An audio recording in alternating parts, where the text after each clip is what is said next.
برنامج التعليم ما بعد المدرسة هو برنامج يهدف إلى تحسين المستوى الدراسي والتحصيلي لدى الطلاب ضعف التحصيل. فكرة البرنامج بدأت نتيجة للظروف المعيشية اللي بيعانوا منها طلابنا في المدارس، وخصوصا بعد الحروب اللي صارت في 2014 وما قبلها من حروب، إنها أثرت على المستوى الدراسي وعلى مستوى الحالة النفسية للطلاب. البرنامج هذا هيكون لمدة عام كامل، مدة فصلين دراسيين.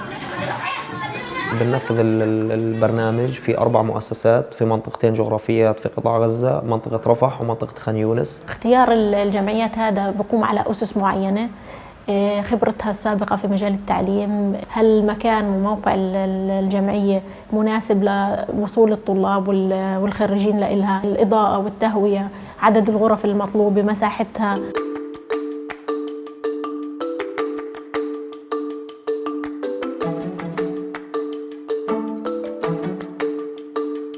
الخطوة الثانية في تنفيذ المشروع هو تجهيز المؤسسات هذه بما يلزم للمشروع، توفير أثاث المطلوب، توفير القرطاسية اللازمة، توفير الأجهزة اللازمة زي الكمبيوترات، الطابعات، كاميرات التصوير، LCD.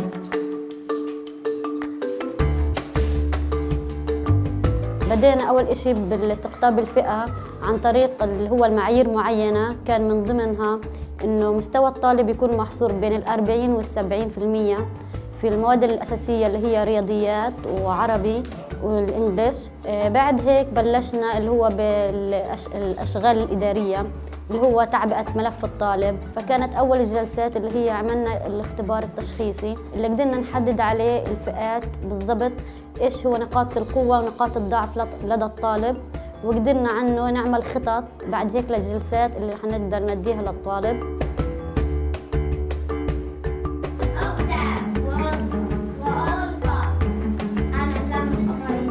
الشغل كان في جمعية التضامن مع الميرسي كان أكثر من رائع، لأنه أضاف لخبرتي الكثير.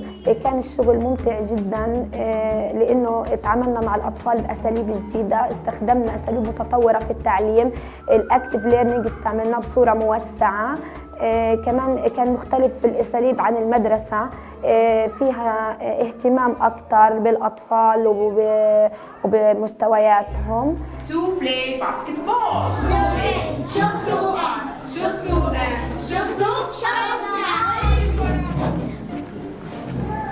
احنا كنا نتفاجأ انه ربما المعلمات ما عندهمش تجربة. ثبت بالدليل القاطع انه هؤلاء المعلمات رغم انهم جدد الا انهم اثبتوا كفاءة عالية في هذا الموضوع، والان هن اصبحنا خبيرات في التعلم النشط، بل بالعكس هناك مدارس من الوكالة والحكومة تطلب منا المساعدة في هذا المجال. حتى لو حياتنا حلوة وجميلة. تم إعداد مناهج متخصصة في ال3 مواد الأساسية تحتوي على المهارات الأساسية للطلاب الموجودة في الكتاب المدرسي. برنامج التعليم أيضا يعتمد على طرق التدريس بالبرين بيزد ليرنينج والاكتيف ليرنينج بروسيس، اللي هي بتعتمد على التعليم عن طريق اللعب والتعليم عن طريق الفيديوهات التعليمية أو عن طريق الوسائل المتعددة والعروض وعروض LCD والباوربوينت.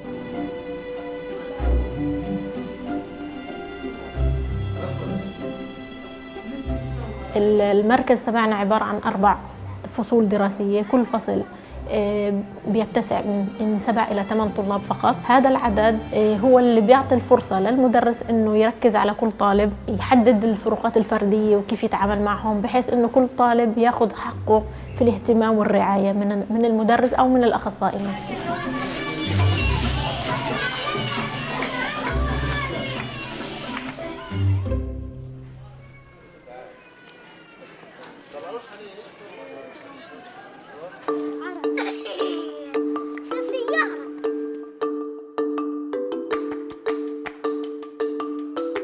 أنا كانت مشكلتي إني ما أعرفش أقرأ أو أكتب، وما أعرفش أحل واجباتي، والرياضيات ما كنتش أعرف فيها ولا إشي، وكنت أجيب علامات واطية في المدرسة كتير. أنا كنت بستحي إن ألعب مع صديقاتي وأشارك مع المعلمة. كانت بنتي لما تطلع المدرسة أنا أنقهر عليها، رغم الوضع اللي احنا فيه وضع سيء. كانت هي في البدايه ما تعرفش تقرا ولا شيء، حتى لو اجي اقريها من اراجع معها ما ترضاش تقرا لي. في الانجليزي ما كانتش ماحيه ولا حاجه تعرف، بنتي كانت معدومه الثقه في نفسها بالمره. كانت كمان عندها لا كبر لا اراده الحمد لله، وبطلته من بعد الابله نور هذه، والحمد لله عملت دعم نفسي. الحين صرت أشارك مع المعلمة وترفعت علامات، وصرت أعرف حل الواجب، وصرت ألعب مع صديقاتي وما أخجلش وبشارك مع الأبلة. حين رحت على المؤسسة أقول لها إيش هذا، تحرف لي حرف وتجمع لي الكلمة وتقراها الحمد لله. صارت تقرا إنجليزي والأحرف كمان صارت تقول لي إياها عن غير، وفي الحساب كذلك الأمر. أسلوبهم المشجع الحمد لله. كنت لما أخش عند الأبلة تلاقيها مبتسمة للطالب، يعني تاخذهم بكل حب وبحنيه، فيش عندها يعني زي الابلات يعني تكون حسيمه عليهم، لا تكون اخذتهم يعني زي طلاب زي بنات إلهم. انا باجي 3 أيام بالاسبوع وبعطونا وجبه وبناكلها، بنرتاح شويه، بعدين بنطلع على الصفوف وبناخذ 4 حصص باليوم، عربي وحساب وانجليش، وبناخذ نشاط تحت وبنلعب مع الأبلة نور وبنلعب كتير.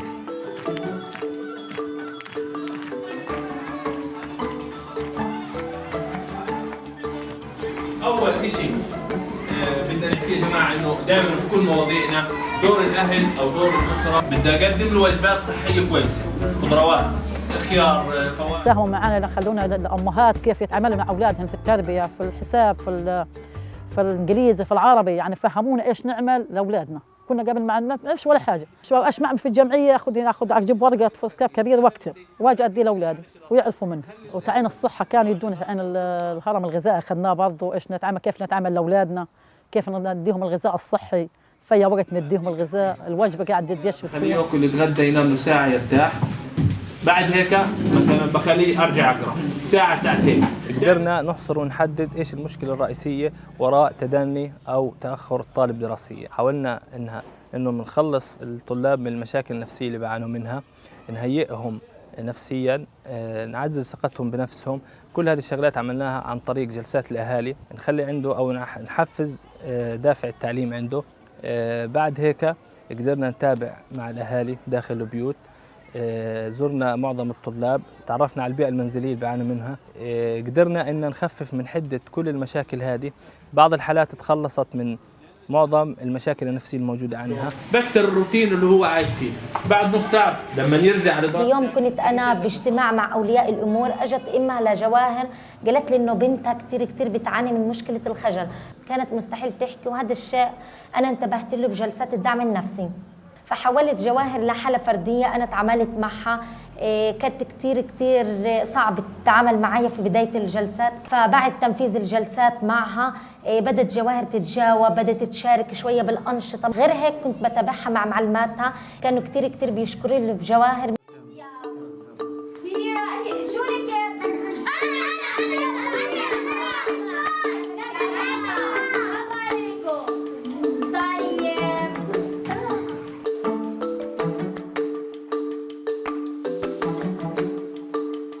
الحقيقة الطلاب ليسوا ضعيفين التحصيل، ولكن كانوا مهمشين داخل المدارس.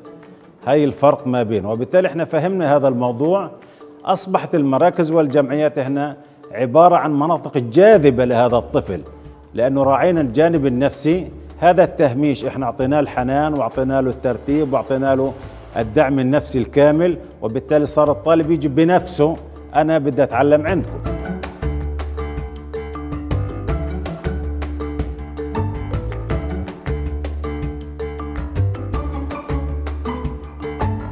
يشمل دورنا كقسم متابعة والتقييم لبرنامج التعليم ما بعد المدرسة مراجعة جودة البيانات. نقوم في هذا النشاط بعملية تأكد من مطابقة المعايير المتفق عليها للمستفيدين ولطاقم العمل، بالإضافة إلى التأكد من أرشفة هذه المراحل وأرشفة ملفات البرنامج، كما ويشمل التدقيق عملية التأكد من صحة قياس مؤشرات الأداء من قبل البرنامج.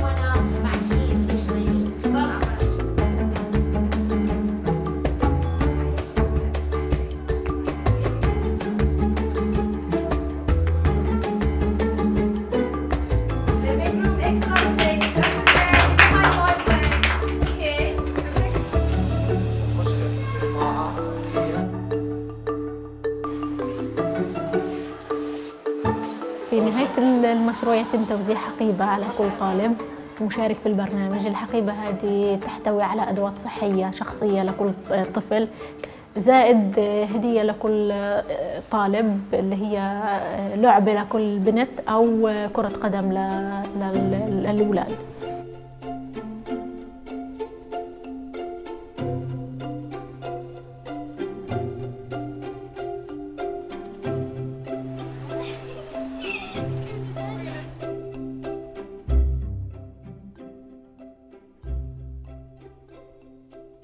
في نهاية المشروع يتم عمل يوم مفتوح. اليوم المفتوح هذا عبارة عن خروج الطلاب من جو البيئة الدراسية اللي كانوا متعودين عليه خلال فترة المشروع، وأخذهم لمكان رائع وجميل ومسلي زي منتجع يتم فيها عمل عروض وفقرات مسلية للطفل عن طريق فرقة مهرجين.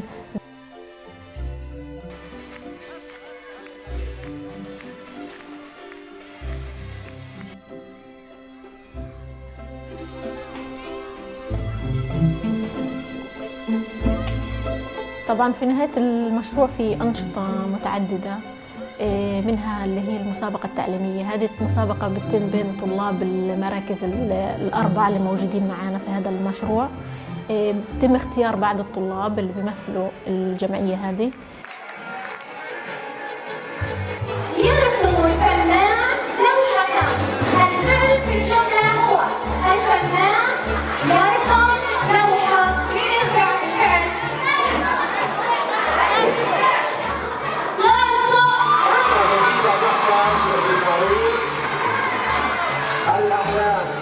هذه المسابقة طبعا بيتم إعداد الأسئلة من خلال المشرفين تبعون البرنامج. يتم جمع العلامات في نهاية المسابقة وإعطاء الفائز بجوائز قيمة زائد جوائز ترضية للطلاب اللي ما فازوا.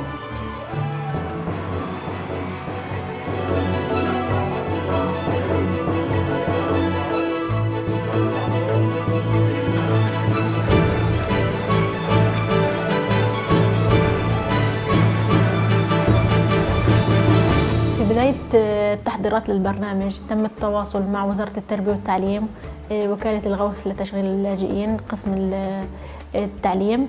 فتم تزويدنا بأكثر من 25,000 طالب، نسبتهم أقل من 70%. فهذا الرقم كتير كبير ولسه ما دخلنا على الصفوف اللي بعد هيك. فبرنامجنا بيستهدف 896 طالب و716 وهذا الرقم كتير ضئيل بالنسبة للحاجة اللي موجودة في المجتمع. ولكن أجت الأخوة في الميرسي كور أدوا هذا الدور وأتموا على أكمل وجه هذا المشروع، وبالتالي يعتبر هذا المشروع من أفضل المشاريع الذي عملت بها أنا في مجال التربية والتعليم.